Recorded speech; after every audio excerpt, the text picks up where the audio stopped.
Hello guys! Welcome to my channel. Kung bago ka pa lang sa aking channel, huwag mo na rin kalimutan mag-subscribe at i-click mo na rin ang button bell sa baba para lagi kang updated sa aking mga video.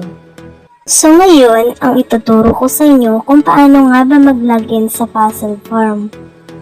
Kapag nakapag-download na po tayo ng Puzzle Farm, may makikita po tayo ditong play sa gilid. I-click lang po natin ito para makapagsimula na tayong mag-login. Pagkatapos, ganito naman po ang makikita natin.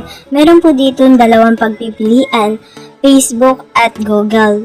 At meron din po kayong makikita ditong 50. Ito po ay lucky reward na makukuha ninyo kapag kayo po ay baguhan pa. Makikita po ninyo ito mamaya kapag kayo po ay nakapag-login na.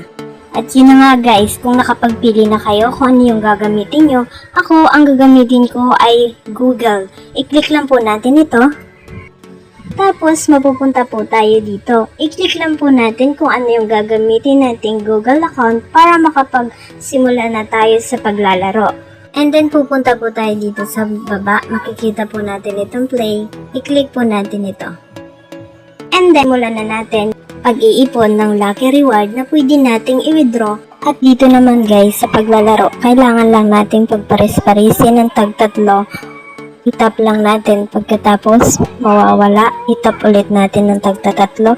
Tapos may makikita din tayo dito mga ads or video na maaari nating panoorin para tumaas ang ating claim reward.